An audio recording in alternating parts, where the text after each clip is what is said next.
স্টেশনে এসে একটা দাদার সাথে পরিচয় হয়েছে, ইনি নিজেই হচ্ছে টাইগার অ্যাটাকে পড়েছিল।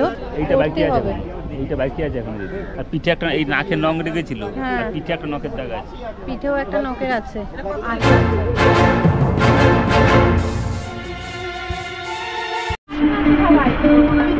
একদম ইলিশ উৎসব একদম ফাটাফাটি জমে উঠেছে। ব্রেকফাস্টে গরম গরম লুচি, আপনাদের এক্সট্রা যা লাগবে সেটাও আপনারা চাইলে নিতে পারবেন। এই সাইজটাও বেশ বড়। প্রথম দিনটা কেমন এনজয় করলেন? ভালোই কেটেছে আমাদের। সবাইকে ইলিশ উৎসবে আসার জন্য তো বলবোই। আর সবচেয়ে বড় কথা আমাদের প্যাকেজটা পুরো ক্যানিং টু ক্যানিং হয়, ঠিক আছে। 2999 থেকে শুরু। মানে স্টাফদের যে বিহেভিয়ার, থাকার জায়গাটা, তারপরে ওদের খাবারের যে হাইজেনিক কিনা খাবার দাবার, কোয়ালিটি খুব সুন্দর, কোয়ালিটি কোয়ান্টিটি দুটোই ঠিক। আপনি কোথা থেকে এসেছেন? বাঁকুড়া। আপনারা স্যাটিসফাইড? কেমন লেগেছে? এক কথায় অসাধারণ। কোথা থেকে এসেছিলেন? আমরা এসেছি বাঁকুড়া থেকে। বাঁকুড়া। আপনার নাম? আমার নাম অসীম ব্যানার্জি। খাওয়া দাওয়া কেমন লাগছে? দারুণ দারুণ, আমার তো খুব ভালো এখনো পর্যন্ত ব্যবস্থাপনা দারুণ। ব্যবহারও ভালো? হ্যাঁ, ব্যবহার তো অত্যন্ত ভালো। আর খাওয়া দাওয়া? হ্যাঁ, খাওয়া দাওয়া প্রত্যেকটা আইটেম ভালো। কোথা থেকে এসেছেন? আমি আন্দোল থেকে এসেছি। রান্না খুব সুন্দর, খুবই সুন্দর। শাড়িটা খুব সুন্দর। অন্য ব্লগে দেখেছি সেই ছোট হয়, এটাতে মানে সেই টেস্ট আছে। আর ইলিশ মাছের পেটির সাইজটাও দেখুন বেশ বড়। বিশ্বের বৃহত্তম ম্যানগ্রোভ অরণ্যাঞ্চল সুন্দরবন, যেখানে পরতে পরতে লুকিয়ে রয়েছে অরণ্যের সৌন্দর্যতা। সুন্দরবন হলো সর্ববৃহৎ অখণ্ড বনভূমি। সুন্দরবনের মোট আয়তন প্রায় 10,000 বর্গ কিলোমিটার, যা যৌথভাবে ভারত এবং বাংলাদেশের মধ্যে অবস্থিত, যার 66% রয়েছে বাংলাদেশে আর বাকি 34% রয়েছে আমাদের ভারতবর্ষে। রয়্যাল বেঙ্গল টাইগারের দেশ সুন্দরবন 1997 সালে 6 ডিসেম্বর ইউনেস্কো বিশ্ব ঐতিহাসিক স্থান হিসেবে স্বীকৃতি লাভ করে। সুন্দরবন সবসময়ই সুন্দর, কিন্তু বর্ষায় এই যেন আরো সবুজ, আরো সতেজ ও আরো সুন্দর হয়ে ওঠে। আর এই বর্ষায় সুন্দরবনে শুরু হয়ে গেছে ইলিশ উৎসব, যেখানে ইলিশের সাথে সাথেই রয়েছে চিকেন, মাটন, চিংড়ি, পাবদা ও আরো এলাহি খাবারের আয়োজন। আর উপরি পাওনা হিসেবে থাকছে সুন্দরবনের শিল্পীদের অসাধারণ ঝুমুর নাচ। আর দিনের বেলা জঙ্গল সাফারিতে রয়েছে অসাধারণ প্রকৃতিময় দৃশ্য। জলে কুমির, ডাঙায় বাঘ। কপাল ভালো থাকলে বাঘ কুমির ছাড়াও দেখে নিতে পারে হরিণ, কচ্ছপ, সাপ ও আরো কত বন্যপ্রাণী। আর তাছাড়াও রয়েছে রবীন্দ্রনাথের স্মৃতি বিজড়িত বাড়ি এবং হ্যাভিংটন সাহেবের বাড়িও। এই সব কিছুই আপনারা ঘুরে নিতে পারেন 2 রাত 3 দিনে।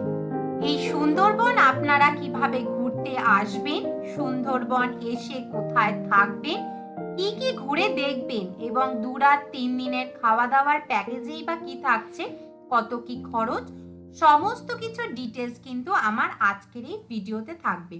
তাহলে চলুন আর দেরি না করে ম্যানগ্রোভ অ্যান্ড যাত্রিক ট্রাভেলসের ব্যবস্থাপনায় আমরা সবাই মিলে ঘুরে আসি রয়্যাল বেঙ্গল টাইগারের দেশ সুন্দরবন থেকে। তো সবার প্রথমে আগে বলি যে আপনারা সুন্দরবন যাবেন কিভাবে। রেলপথেও যাওয়া যায়, সড়ক পথেও সুন্দরবন যাওয়া যায়। তো রেলপথে কেউ যদি যেতে চান তাহলে শিয়ালদার দক্ষিণ প্রান্ত শাখা থেকে ক্যানিং লোকাল আপনাদের ধরতে হবে। কিছু ক্যানিং লোকালের টাইম টেবিল আমি স্ক্রিনে দিয়ে দিলাম। শিয়ালদা টু ক্যানিং যেতে টোটাল 16টা স্টেশন পড়বে, 1 ঘন্টা 15 মিনিট মতো সময় লাগবে এবং ভাড়া পড়বে মাত্র 15 টাকা। এবং আপনারা চাইলে সড়ক পথেও যেতে পারেন। সড়ক পথে কলকাতা থেকে ক্যানিং পৌঁছাতে টোটাল সময় লাগবে 2 ঘন্টা মতো। এবার আপনাদের বলি যে আমরা কিভাবে গিয়েছিলাম। আমরা আমাদের হোম টাউন ঠাকুরনগর থেকে রওনা দিয়েছিলাম। আমরা সকাল সকাল চলে এসেছি ঠাকুরনগর স্টেশনে। এখন বাজে ঠিক 3:02। আমরা 3:15 যে ফার্স্ট ট্রেন রয়েছে বনগাঁ থেকে, ওই ট্রেনটাই ধরবো। ওটা ধরে শিয়ালদা যাব, তারপর ওখান থেকে ক্যানিং। পুরো যাত্রাটাই আপনাদের দেখাবো। তো সকাল সকাল যেহেতু বেরিয়েছি একটু ঘুম ঘুম চোখে, স্টেশনে এসে এই গরম গরম 1 কাপ চা খেতে খেতে এবার ফার্স্ট ট্রেনে উঠে পুরো জার্নিটা আপনাদের দেখাবো। 3:15 ফার্স্ট ট্রেন সেটা আমরা পৌঁছেছিলাম 5:30টার মধ্যে শিয়ালদাতে। আজকে 16ই আগস্ট 2024। আমি ঠিক আছি শিয়ালদা স্টেশনের বাইরে। তো এখান থেকে 5:45-এর ক্যানিং লোকাল আছে ফার্স্ট ট্রেন, সেটা ধরে আমরা ক্যানিং যাব। এখন বাজে হচ্ছে 5:13। তো অনেক সকাল সকাল আমরা বাড়ি থেকে রওনা দিয়েছিলাম। তো কিভাবে আমরা এসছি শিয়ালদা অবধি সেটা আপনাদের দেখালাম, এবং নেক্সট জার্নিটাও আমরা এই ভিডিওর মাধ্যমে আপনাদের সাথে শেয়ার করব। তাহলে চলুন আমরা 5:45-এর ট্রেনটা ধরার জন্য প্রিপারেশান নিই। আমাদের শিয়ালদা সাউথ ডিভিশনে যেতে হবে ট্রেনটি ধরে। তারপরে 5:45-এর ফার্স্ট ট্রেন ক্যানিং লোকাল ধরে আমরা ক্যানিংয়ে গেছিলাম। যে সকালের 5:45-এর ক্যানিং লোকাল ঢুকে গেছে, ট্রেনটা এই জাস্ট ঢুকলো। আমরা এই শিয়ালদা সাউথ ডিভিশনের 20 নম্বর প্ল্যাটফর্ম থেকে দিয়েছে। আমরা এই ট্রেনটা করেই ক্যানিং যাব। চলুন তাড়াতাড়ি উঠি, না হলে সিট পাবো না। অনেকটা দূরের জার্নি, তো পুরোটাই রাস্তা নালে দাঁড়িয়ে যেতে হবে। তো আমরা এই ক্যানিং লোকালে উঠলাম। শিয়ালদা থেকে 5:45-এর ক্যানিং লোকাল আমাদের লেট ছিল, সেটা ছেড়েছিল 5:51-তে।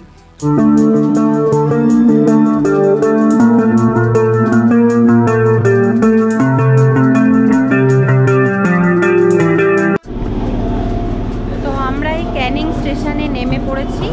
তো এখান থেকে তারপরে বাইরে বেরিয়ে সুন্দরবন যাওয়ার যে আমাদের ট্রাভেল এজেন্সি আছে ওখানে যাব। তারপরে তারা কিভাবে নিয়ে যায় তো পুরোটাই আপনাদের দেখাবো। চলুন তাহলে।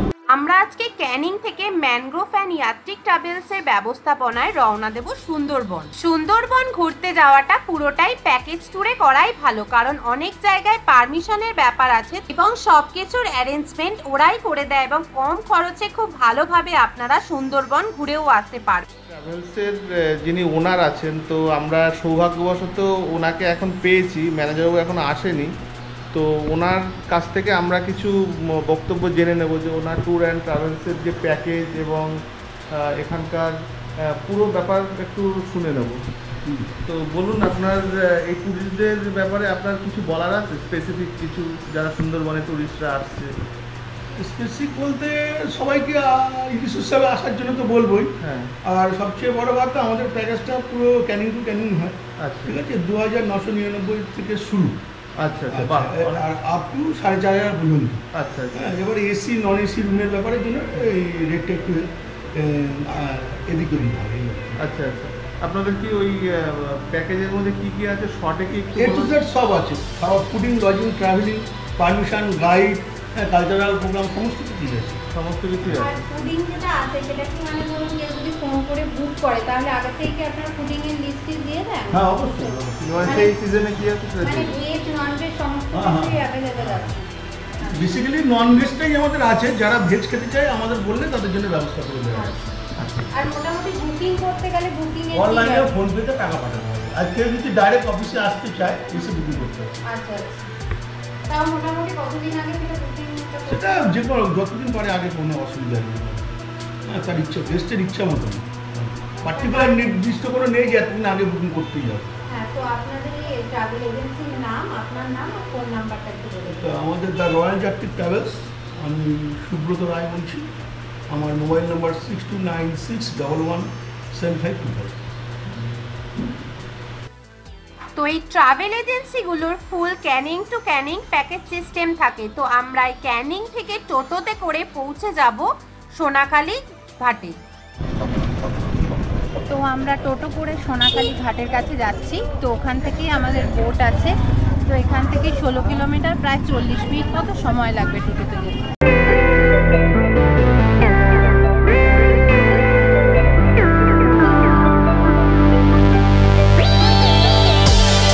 সোনাখালীর বোটিং ঘাটে চলে এসেছি। এই যে সব লঞ্চ দাঁড়িয়ে আছে।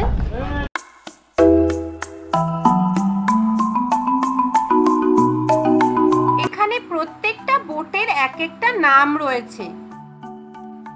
তো আপনার যে ট্রাভেল এজেন্সি রয়েছে সেই ট্রাভেল এজেন্সি থেকে শুনে নেবে যে কোন বোট, তো সেই বোটেই আপনারা উঠে যাবেন।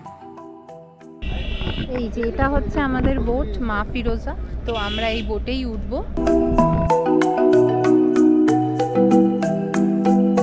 তো প্রত্যেকটা বোটের ওপর পোর্শনটায় হচ্ছে বসার সিস্টেম রয়েছে এবং নিচের এই যে জায়গাটা রয়েছে এখানে টয়লেট এবং বিশ্রামাগারও রয়েছে। তো কেউ যদি উপরে বসে থাকতে থাকতে ক্লান্ত হয়ে যান তো নিচে এখানে এসে রেস্টও নিতে পারেন। আর এখানে সব লাগেজ পত্র রাখার জায়গাও রয়েছে। আর তার ঠিক পেছনেই রয়েছে রান্নাঘর, ওখানেও আপনাদের নিয়ে যাব। আর রান্নাঘরে এসে দেখি সকালের ব্রেকফাস্টের গরম গরম লুচির প্রিপারেশন চলছে। আর বোটের ঠিক ওপর পোর্শনটা পুরোটাই ব্যবহার করা হয় গেস্টদের বসার জন্য এবং খাওয়া দাওয়ার খাওয়ানোর জন্য। 3 দিন 2 রাতের জন্য সুন্দরবন ট্যুরে আমরা রওনা দিয়ে দিয়েছি। এই সোনাখালি এখান থেকে রওনা দিয়ে দিয়েছি। আমাদের বোট এই সামনেই আছে, বাসন্তী ব্রিজ।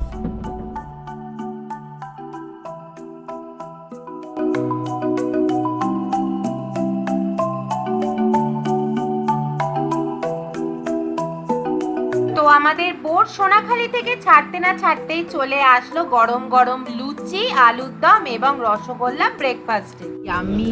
আর এই যে আছে ইয়াম্মি ইয়াম্মি রসগোল্লা। সুন্দরবন ইলিশ উৎসব মানেই হচ্ছে রকমারি খাবারের আয়োজন। তো ব্রেকফাস্টের পরই চলে আসলো আমাদের গরম গরম চা। তো সেই চা খেতে খেতে ম্যানগ্রোভ অরণ্যের মাঝখান দিয়ে বোটে করে ঘোরার অনুভূতিটা কিন্তু বেশ দুর্দান্ত। নদীটা চলে গেছে, এটা হচ্ছে হুকুল নদী এবং সোজা হচ্ছে গোমন নদী। এই দুটো নদীর মিলনস্থল হচ্ছে এই জায়গাটা। সুন্দরবনের প্রাকৃতিক পরিবেশটাকে উপভোগ করতে করতেই তার কিছুক্ষণের মধ্যে আবার চলে আসলো গরম গরম আমুদি মাছ ভাজা। চারিদিকে ঘন কালো মেঘে আচ্ছন্ন হয়ে রয়েছে একটা দুর্দান্ত মনোরম পরিবেশ। এক্সট্রা যা লাগবে সেটাও আপনারা চাইলে নিতে পারবেন, এই দাদারা পরে যেমন এক্সট্রা প্রোভাইড করছে। তো আমাদের লঞ্চ এখন গোসাবাতে এসে থামলো। এখানে দুটো স্পট আছে, তো সেই স্পট দুটো আমরা ঘুরবো। গোসাবাতে দুখানা স্পট আছে, একটা হচ্ছে হ্যামিল্টন বাংলো আর একটা হচ্ছে বেকন বাংলো, যেটা রবীন্দ্রনাথ ঠাকুরের বাংলো বলা হয়। এটা যেটা এখন যাচ্ছে এটা হচ্ছে হ্যামিল্টন সাহেবের বাংলো। আর এখান থেকে যখন ব্যাক করবো ওটা হচ্ছে রবীন্দ্রনাথ ঠাকুরের বাংলো, মানে বেকন বাংলো। এই দুটো স্পটই আছে ঘোরার আছে আজকের দিনে, এই দুটো স্পটই আছে। আচ্ছা, তো এই গোসাবা মার্কেটে আপনারা কিছু কেনাকাটিও করে নিতে পারেন। সমস্ত রকমের দোকান অ্যাভেলেবেল আছে, অনেক বড় কিন্তু এই মার্কেটটা। এইটা হচ্ছে হ্যামিল্টন সাহেবের বাংলো। আচ্ছা, এটাকে বলে হ্যামিল্টন বাংলো। গোসাবার প্রথম স্পট হচ্ছে এটা। হ্যাভিংটন সাহেব ছিলেন একজন স্কটিশ ব্যবসায়ী। স্থানীয় মানুষেরা এই বাড়িটিকে লন্ঠন সাহেবের বাংলোও বলে থাকেন। 1903 সালে বসবাসের জন্য এই বাংলোটি তৈরি করেছিলেন হ্যাভিংটন সাহেব। তারপরে আমরা চলে এলাম বেকন বাংলো দেখার জন্য। ব্রিটিশদের মধ্যে যত ধনীজ ব্যবসায়ী রয়েছেন তাদের মধ্যে হ্যাভিংটন সাহেব ছিলেন অন্যতম। তিনি গোসাবাতে অনেক উন্নতির কাজ করেছিলেন। 1930 সালে কবিগুরু রবীন্দ্রনাথ ঠাকুর তাকে অভিনন্দন জানিয়েছিলেন একটি চিঠির মাধ্যমে। তারপরে হ্যাভিংটন সাহেব কবিগুরু রবীন্দ্রনাথ ঠাকুরকে অনুরোধ করেছিলেন একবার গোসাবাতে আসার জন্যে। 1932 সালে কবিগুরু এসেছিলেন এখানে। বর্তমানে এখানে খুব সুন্দর একটা প্রকৃতি উদ্যানও গড়ে তোলা হয়েছে। এই বেকন বাংলে ঢুকতে গেলে বাইরে থেকে টিকিট কাউন্টারে 5 টাকা টিকিট মূল্য দিয়ে টিকিট কেটে নিতে হবে এবং ভিতরে খুব সুন্দর একটা প্রাকৃতিক মনোরম পরিবেশ রয়েছে এবং বসার জন্য পার্কের ব্যবস্থাও রয়েছে।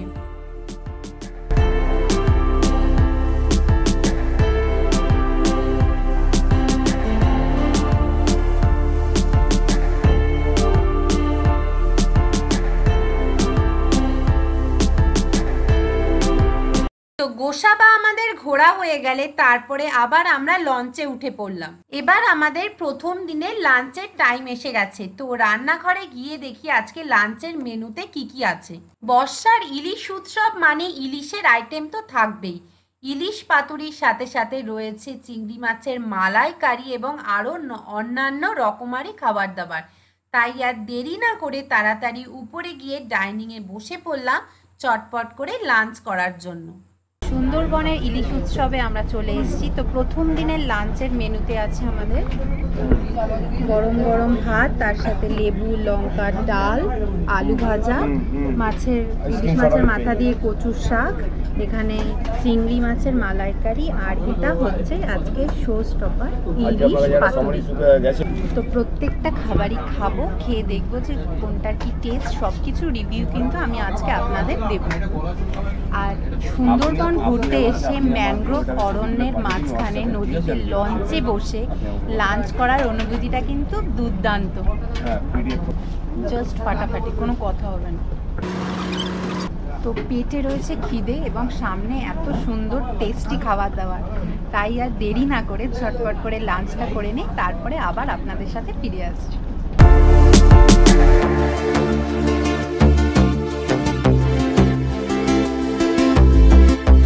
দুপুরের লাঞ্চ হয়ে যাওয়ার পর ওপরে কিছুক্ষণ বসে আমরা ম্যানগ্রোভ অরণ্যের প্রকৃতিটাকে পুরো ভালোভাবে উপভোগ করতে থাকলাম। তারপরেই আবার কিছুক্ষণের মধ্যে চলে আসলো ম্যাঙ্গো। তো ফ্রুটস খাওয়ার কিছুক্ষণের মধ্যেই আমরা চলে আসলাম পাখিরালয়তে। তো পাখিরালয়তেই আমরা 2 রাত্রি থাকবো। তো এবার হোটেলে গিয়ে কিছুক্ষণ রেস্ট নিয়ে তারপরে কোথায় কি ঘুরে দেখবো সবকিছুই আপনাদের দেখাবো। তো আমরা পাখিরালয়ের হোটেলে চলে এসেছি। সারাটা দিন অনেক ক্লান্ত, বোটে অনেক ঘোরাঘুরি করেছি। এবার একটু রুমে ঢুকে ফ্রেশ হয়ে নেব, তারপরে হোটেলের বাইরে রয়েছে ঝুমুর নাচ, সেটাও আমরা আপনাদের দেখাবো। তো এই থাকার ব্যবস্থাটাও পুরোটাই প্যাকেজের মধ্যে। তো আমরা যে ম্যানগ্রোভ ইয়াত্রী ট্রাভেলসের ব্যবস্থাপনায় গিয়েছিলাম, তারাই এই খুব সুন্দর হোটেলটা দিয়েছেন আমাদের থাকার জন্য।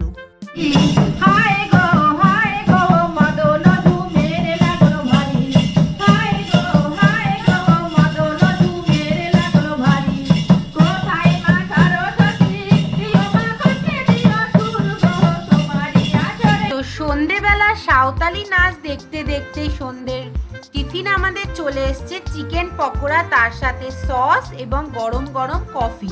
আমরা যে হোটেলটাতে ছিলাম সেই হোটেলের সামনেই হচ্ছে একটা চপের দোকান আছে, যেখানে ঘরে ভাজা গরম গরম মুড়ি এবং তার সাথে গরম গরম চপও বিক্রি হচ্ছে। তো আমরা এখান থেকে একটা মুড়ি এবং 2টো চপ নিয়ে নিলাম। এই সন্ধেবেলার মুড়ি চপ খেতে খেতে আমরা পাখিরালয় মার্কেটটা একটু ঘুরে দেখ। পাখিরালয় এই মার্কেটটা পুরোটাই গড়ে উঠেছে ট্যুরিস্টদের জন্য। সুন্দরবনে যারা ঘুরতে আসেন তারা পাখিরালয় যে ছোট ছোট হোটেলগুলো আছে এখানেই থাকেন এবং সন্ধেবেলা পুরো পাখিরালয় মার্কেটটাতে ঘুরে কেনাকাটি করে আপনারা পুরো সন্ধ্যের টাইমটা কাটাতে পারবেন। পাখিরালয় মার্কেটটা সন্ধেবেলা ঘুরে নেওয়ার পর তারপরে আমরা পুরোটাই হোটেলে চলে গেলাম। এবার হোটেলে গিয়ে একটু রেস্ট নিলাম, তারপরে আমাদের ডিনারের টাইম চলে আসলো। ডিনারে চলে আসলাম। তো রাতের ডিনারে ডাইনিং হলে আমরা চলে এসেছি। তো রাতের ডিনারে কি কি আছে সেটা দেখুন। গরম গরম সাদা ভাত, তার সাথে ডাল, ঝুড়ো ঝুড়ো আলু ভাজা, স্যালাড রয়েছে, আর এখানে হচ্ছে মটন কষা। প্রত্যেকটা রান্নার টেস্ট কিন্তু খুব দুর্দান্ত। দুপুরে তো আপনাদের ফিডব্যাক দিয়ে দিয়েছিলাম, এক্সট্রা আলাদা কিছু ট্যুরিস্টরা ছিলেন, তারা বলেই দিয়েছে অলরেডি মর্নিংয়ের ব্রেকফাস্ট থেকে শুরু করে লাঞ্চ ডিনার সমস্ত কিছু কিন্তু একদম মেনু থেকে শুরু করে টেস্ট দুর্দান্ত, ফাটাফাটি, কোনো কথা হবে না। সারাদিনে অনেক ঘোরাঘুরি করে পুরোটাই ক্লান্ত হয়ে গেছি। তো তাড়াতাড়ি ডিনারটা করে এবার রুমে গিয়ে একটু ঘুমোবো, তারপরে আবার আপনাদের সাথে দেখা হচ্ছে দ্বিতীয় দিনের মর্নিং। গুড মর্নিং বন্ধুরা। তো সকাল সকাল রুমে এরকম গরম গরম চা আর বিস্কিট দিয়ে গেল আমাদের আজকে দ্বিতীয় দিনের সকাল। তো আমরা এবার উঠে গেছি, চাটা খেয়ে রেডি হয়ে ফ্রেশ হয়ে তারপর বেরোবো। আজকে মেন সাফারিটা রয়েছে এবং সাফারিতে কি দেখবো না দেখবো সব কিছুই কিন্তু আপনাদের সাথে শেয়ার করব। তো আমরা দ্বিতীয় দিন সকাল সকাল রেডি হয়ে বেরিয়ে পড়েছি সুন্দরবনের জঙ্গল সাফারিটা করার জন্য। তো আমাদের লঞ্চ পাখিরালয় ফেরিঘাট থেকে ছেড়ে দিয়েছে।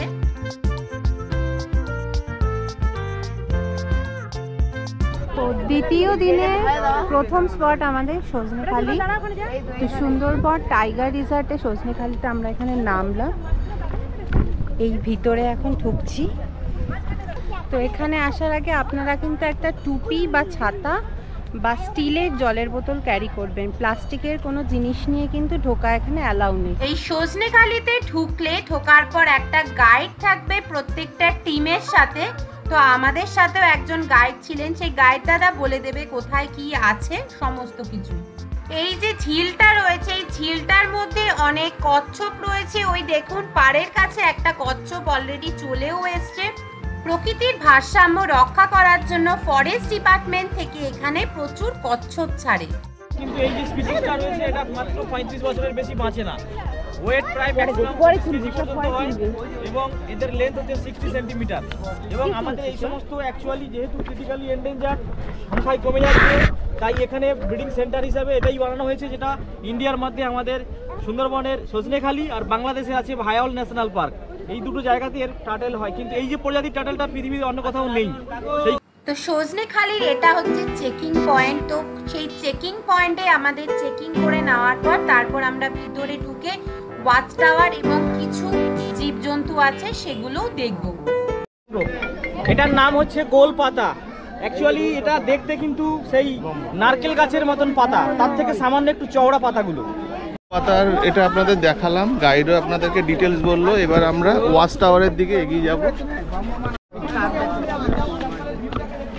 এই যে ওয়াচ টাওয়ার থেকে পুরো সুন্দরবনের একটা ভিউ দেখতে পারবেন। এই ওয়াচ টাওয়ারের উপর থেকে সুন্দরবনের একটা অপরূপ ভিউ পাওয়া যায়। তো আপনার যদি ভাগ্য ভালো থাকে তাহলে এখানে অনেকক্ষণ দাঁড়িয়ে থাকার পর দেখে নিতে পারবেন বাঘ এবং হরিণদের। তারা যখন জল খেতে আসবে তখন সেখানের ভিউটা এই ওয়াচ টাওয়ারের উপর থেকে পাওয়া যায়। ওয়াচ টাওয়ার থেকে নিচে নামার পরেই হচ্ছে পেছনের দিকে গিয়ে ঠিক দেখতে পেলাম একটা বড় কোকো ড্রাইভ। এটা আমরা ঘুরে নিলাম। এবার মা ফিরোজা চলে এসছে, এটা উঠবো। এর থেকে আমরা এবার ছেড়ে যাচ্ছি। তো এবার যাওয়া হবে, আপনাদের নিয়ে যাবে সুদর্ণখালি। সোনাখালি ঘোরা হয়ে গেছে, এবার আমরা রওনা দিয়ে দিয়েছি সুদর্ণখালির উদ্দেশ্যে। সোনাখালি থেকে এবার আমরা বেরিয়ে পড়েছি সুদর্ণখালির দিকে। তো সেই টাইমটার মধ্যে আমাদের ব্রেকফাস্ট করে নিতে হবে। তো আজকে দ্বিতীয় দিনের ব্রেকফাস্টে আমাদের তৈরি হচ্ছে গরম গরম লুচি, ছোলার ডাল আর গোলাপ জামুন। তো দ্বিতীয় দিনের আমাদের ব্রেকফাস্ট চলে এসছে। তো লঞ্চে বসেই আমরা ব্রেকফাস্ট করছি, এই গরম গরম লুচি আর তার সাথে হচ্ছে এই আলু দিয়ে ছোলার ডাল আর গোলাপ জামুন। বালি ডাল দিয়ে দুদিকেই হচ্ছে ম্যানগ্রোভ অরণ্য। তো প্রকৃতির মাঝখানে প্রকৃতিকে উপভোগ করতে করতে এত সুন্দর দুর্দান্ত খাবার দাবার খেয়ে টাইম স্পেন্ড করার অনুভূতিটা কিন্তু অসাধারণ। সজনেখালি থেকে বোটটা ছেড়ে এখন সুদর্ণখালির দিকে এগিয়ে যাচ্ছে। মোটামুটি সজনেখালি থেকে সুদর্ণখালির সময় লাগে 30 থেকে 35 মিনিট। এই যে দেখতে পাচ্ছেন এরকম ছোট ছোট অনেক খাড়ি আছে, যেগুলো একমাত্র জোয়ারের সময় এই জলটা ঢুকে যায়। শুরু হয়ে গেছে, হ্যাঁ শুরু হয়ে গেছে। এরকম অনেক নাম না জানা অনেক খাড়ি রয়েছে। এটা চিংড়ির পকোড়া, চিংড়ির পকোড়া, এটা ভেজ পকোড়া। এটা কি? এটা পুঁই শাক আছে, ইলিশ মাছের মাথা দেওয়া। আচ্ছা, সেকেন্ড দিনে পুঁই শাক ইলিশ মাছের মাথা দিয়ে তৈরি হবে। তোলো তো দুটো। তো আমাদের বোট এখন আস্তে আস্তে পুরোপুরি এগিয়ে চলেছে সুন্দরবনের কোর এরিয়ার দিকে। এখানে কিন্তু জলের গভীরতাও কিন্তু বেশ অনেকটাই, পুরো লঞ্চটাই খুব দুলছে এবং আশপাশের যে ম্যানগ্রোভ এরিয়াটা রয়েছে এখান থেকে কিন্তু বন্য জীবজন্তুদের দেখার খুব বড় সম্ভাবনা রয়েছে। সুদর্ণখালি ওয়াচ টাওয়ারে আমরা নেমে গেছি এখন। এই সুদর্ণখালি ফরেস্টের ভিতরে বিভিন্ন ম্যানগ্রোভ প্রজাতির গাছপালা রয়েছে এবং নানা রকম পাখিও রয়েছে।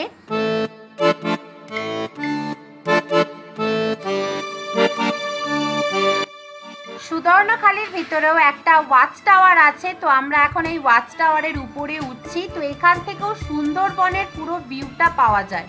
তো ওয়াচ টাওয়ারের উপরের দিকে আমরা যখন উঠছিলাম, এখানের মিটার বক্সে একটা বিষাক্ত সরু সাপ দেখা গেছে। তো আপনারা যখন ওয়াচ টাওয়ারে উঠবেন একটু কেয়ারফুলি খেয়াল রাখবেন। তো এই ওয়াচ টাওয়ার গুলো পুরোটাই জঙ্গলের মধ্যে, তাই এই সাপ এবং বিষাক্ত প্রাণীদের কিন্তু থাকার সম্ভাবনা অনেকটাই বেশি থাকে এখানে। ওয়াচ টাওয়ারের উপর থেকে সুন্দরবনের ভিউটা কিন্তু বেশ দুর্দান্ত লাগছে। এখন যেহেতু ভাটা চলছে, তো তার জন্যই মাঝের এই সরু সরু খালগুলো চড়া দেখা যাচ্ছে। সুবর্ণখালীর ফরেস্টের এক্সিট গেট দিয়ে বেরোনোর সময় আমরা দেখে নিলাম দুটো বড় বড় হনুমান। তো সুবর্ণখালীর ফরেস্ট আমাদের ঘোরা হয়ে গেছে, এবার আমরা উঠে পড়লাম আমাদের লঞ্চে। এই যে দেখতে পাচ্ছেন ডান দিকে, এটা হচ্ছে বনবিবি ভরানী, এটা একটা খাড়ি। তো এখন ভাটা চলছে, তাতেও এতটা চওড়া, তো জোয়ার হলে আরো অনেকটা এরিয়া নিয়ে নেবে। সুন্দরবনের পুরো ট্রিপটাই হচ্ছে প্রাকৃতিক মনোরম পরিবেশের মাঝখান দিয়ে ঘুরে বেড়ানো। লঞ্চে সারাদিন থাকা, প্রাকৃতিক পরিবেশকে উপভোগ করা, বন্য জীবজন্তু দেখা এবং তার সাথে রকমারি খাবার দাবারের স্বাদ গ্রহণ করা। এবার আমরা চলে এসেছি রান্নাঘরে, যেখানে তৈরি হচ্ছে দুপুরের মেনুর জন্য বড় বড় ইলিশ মাছ, সর্ষে বাটা দিয়ে হবে, আর হচ্ছে পাবদা মাছ। এবার লঞ্চে ওঠার পর আমাদের জন্য তৈরি হচ্ছে গরম গরম চিংড়ির পকোড়া। সকালের ব্রেকফাস্ট তো করেছি, তো সেটা তো আপনাদের দেখালাম। তারপরে চলে আসলো কিছুক্ষণের মধ্যেই এই গরম গরম চিংড়ি ফ্রাই।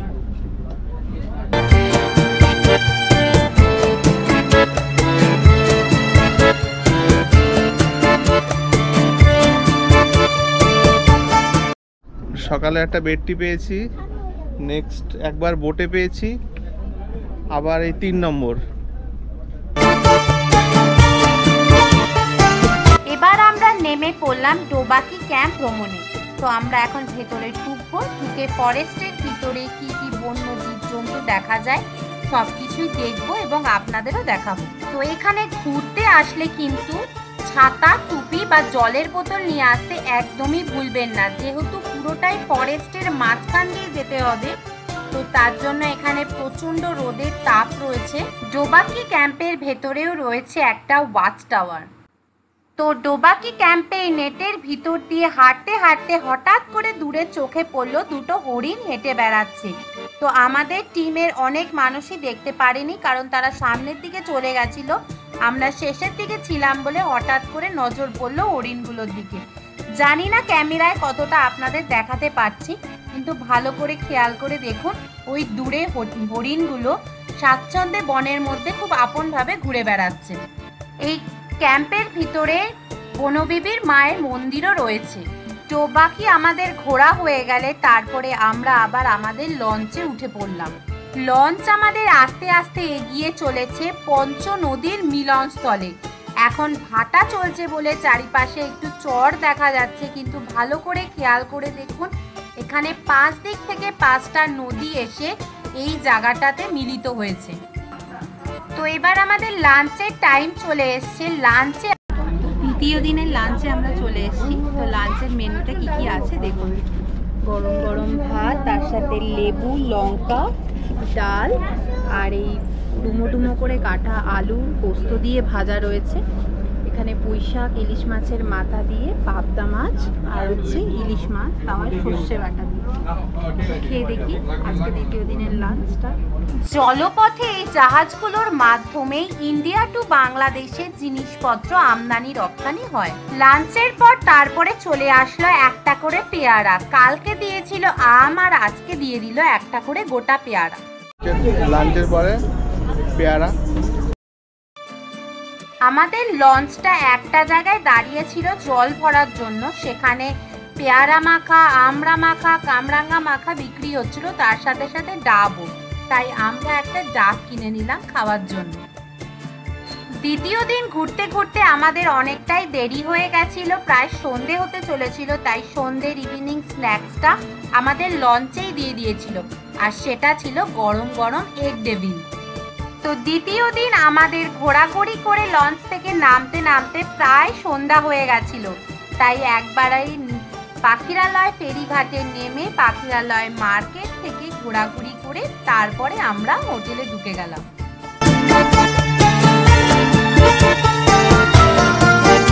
তো দ্বিতীয় দিনের ডিনারের জন্য আমরা ডাইনিং হলে চলে আসলাম। দ্বিতীয় দিনের ডিনারটা ছিল জমজমাট, ফ্রাইড রাইস আর তার সাথে চিকেন কষা আর স্যালাড। আর আপনাদের খাবার যতটা পরিমাণ লাগবে আনলিমিটেড ততটাই ওনারা দিয়ে থাকেন। আজকে আমাদের সুন্দরবন যাত্রার শেষ দিন, তো আজকে আমাদের সমস্ত কিছু লাগেজ প্যাক করে নিয়ে বেরিয়ে যেতে হবে। সকাল সকাল হোটেলে আমাদের দিয়ে গেল গরম গরম ব্ল্যাক টি। তো এই চা খেয়ে ফ্রেশ হয়ে লাগেজ টাগেজ গুছিয়ে তারপরে একবারে আমরা রওনা দেব বাড়ির উদ্দেশ্যে। আজকের লাস্ট দিনটা শেষ, আমরা কোথায় কিভাবে ঘুরবো সবকিছুই কিন্তু আপনাদের দেখাবো। তো আজকে আমাদের বাড়ি ফেরার পালা। তো সকাল সকাল রেডি হয়ে আমরা লঞ্চে সবাই উঠে পড়েছি। এটা হচ্ছে আমার লাস্ট দিনে।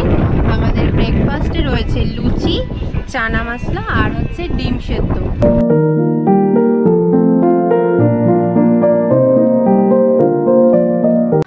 তো শেষের দিন আমাদের একটাই স্পট ঘুরতে হবে, সেটা হচ্ছে লোকনাথ মন্দির। তো আমরা লোকনাথ মন্দির দর্শনের জন্য এখানে নেমে পড়েছি। তো আমরা এখন যাচ্ছি লোকনাথ মন্দির দর্শনে। এই মাটির এই রাস্তা ধরেই সোজা এগিয়ে যেতে হবে লোকনাথ মন্দিরের দিকে। এটাই আজকে আমাদের মানে একটাই স্পট ঘোরানো হবে, কারণ যেহেতু আজকে ফেরার দিন। একদম নদীর পাড়ের গ্রামের মাটির রাস্তা, মানে পুরো একটা গ্রামের ফিলিংস হবে। বেশ ভালো লাগছে, ম্যানগ্রোভ অরণ্য চারিপাশে গাছগাছালি দিয়ে ভরা। সেই রাস্তার মাঝখান দিয়ে হেঁটে যেতে, মাঠের মাঝখানে এরকম ইট পাতানো রাস্তা আছে, সেই রাস্তা দিয়ে সোজা গিয়েই হচ্ছে ওই যে দূরে লোকনাথ মন্দির। আকাশে মেঘ করেছে, বৃষ্টি আসছে আর ঝোড়ো হাওয়াও দিচ্ছে।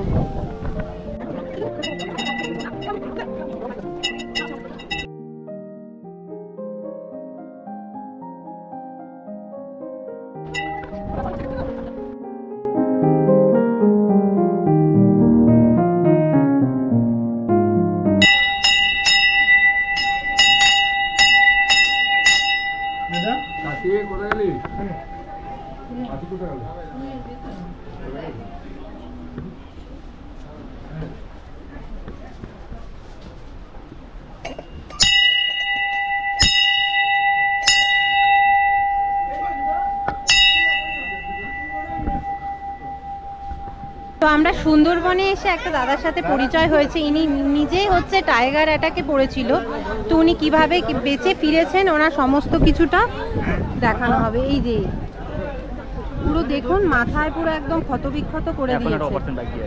এখনো ব্যথা আছে ওখানে? অপারেশন, প্লাস্টিক সার্জারি হবে। ও, ওখানটা পুরো প্লাস্টিক সার্জারি রয়েছে। একটা করতে হবে। কতদিন এইটা বাকি আছে, এইটা বাকি আছে এখন। আমার নাম আশিস দাস, আমার এই থাই চামড়া কেটে করা। বাপরে, লাগিয়েছে মাথায় চামড়া কেটে। কি অবস্থা! আর পিঠে একটা এই নাকের নখ রেখেছিল, আর পিঠে একটা নখের দাগ আছে। পিঠেও একটা নখের আছে। আচ্ছা আচ্ছা, 2 বছর হলো। 2 বছর হলো। মানে কিভাবে হলো একটা, মানে কি? মাছ ধরতে গিয়ে হয়েছে। মাছ ধরতে গিয়ে? আমরা হচ্ছে 5 জন করে মাছ ধরতে যাই। আচ্ছা। আমরা 8 দিনের জন্য বাড়ির থেকে মা বনির পুজোতে বেরিয়ে যাই। 7 দিনের দিন সন্ধ্যের সময় আজকে যেরকম একটা বৃষ্টি হচ্ছে, এরকম একটা আকাশে মেঘ হয়। মেঘগুলো সুন্দরবনের খালে, সরু সরু খালে ঢুকে যায়। ওইটার নাম বলি যে আমরা জেলে পাটিরা ধুবনির খাল। ঢুকে গ্যারামি করেছি আর আমি ঘুমাচ্ছি। আমার গায়ে জ্বর ছিল। কিছুক্ষণ পরে আমার সাথীরা চিৎকার চেঁচামেচি করে, তখন আমার ঘুম ভেঙে গেছে। আমি মুখ থেকে কাঁথা সরিয়েছি, দেখি না তাকে দেখি না বাঘ দাঁড়িয়ে আছে, বাঘের নিচে আমি শুয়ে আছি। নৌকাতেই? হ্যাঁ, নৌকাতেই। ধরে ফেলেছি পাঁজা করে। তারপরে বলেছি মা গো বাঁচা, মাথায় কামড় মেরেছে, ফেটে গেছে, আমি জ্ঞানারা। 8 মাস জ্ঞানারা ছিলাম। কি অবস্থা! এই হচ্ছে সুন্দরবনের বেসিক্যালি যে যারা মৎস্যজীবীরা যান কাঁকড়া বা মাছ ধরতে, তারা নিজেদের প্রাণের ঝুঁকি নিয়ে কিন্তু যায় হচ্ছে ওখানে ওই খাড়িগুলোতে আর কি মাছ ধরতে, এবং তারা নিজেরা ফেস টু ফেস বাঘের কবলে যে পড়ে ফিরেছেন তার সমস্ত হিস্ট্রিটা কিন্তু বল। না, আমার নাম আশিস দাস, বালি বিজয়নগরের বাড়ি, থানা গোসবা। Phone number.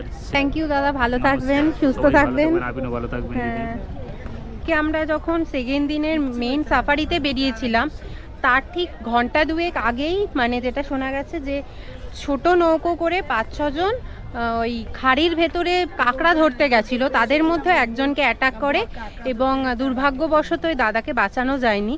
তো এরকম কিন্তু অনেক ঘটনা সুন্দরবনের উল্টে গড়িতে খাড়িতে লোকানো রয়েছে, যে বাঘের সামনাসামনি যারা পড়েছেন তারা যে কি বিপজ্জনক অবস্থায় কেউ কেউ বেঁচে এসছেন, কেউ কেউ বেঁচে আসতে পারেনি, সমস্ত কিছু ঘটনা কিন্তু সুন্দরবনে ছড়ানো রয়েছে। ঠিক আছে, তো এখানের এই লোকনাথ মন্দিরের এই সামনেই কিছু ছোট ছোট গ্রামের মানুষজনরা আছে যারা এই শশা, কামরাঙা, বিভিন্ন রকম জিনিস মাখা করে বিক্রি করে। তো আমরাও এখান থেকে একটু কামরাঙা কিনে নিচ্ছি। দেবো লঙ্কা? হ্যাঁ দাও, টেস্টি করে ঝাল ঝাল করে মেখে দাও। আপনাদের এখানে কি বেসিক্যালি গ্রামে বাঘ আসে? আগে আসতো, এখন কম আসে। এখন সব ওই ব্যারিকেড দিয়ে দিয়েছে নাকি, সিকিউরিটি করে দিয়েছে? একটা দেবো? একটাই দাও। আপনাদের প্রধান জীবিকা কি, মানে আপনাদের কাজকর্ম কি বাড়ি?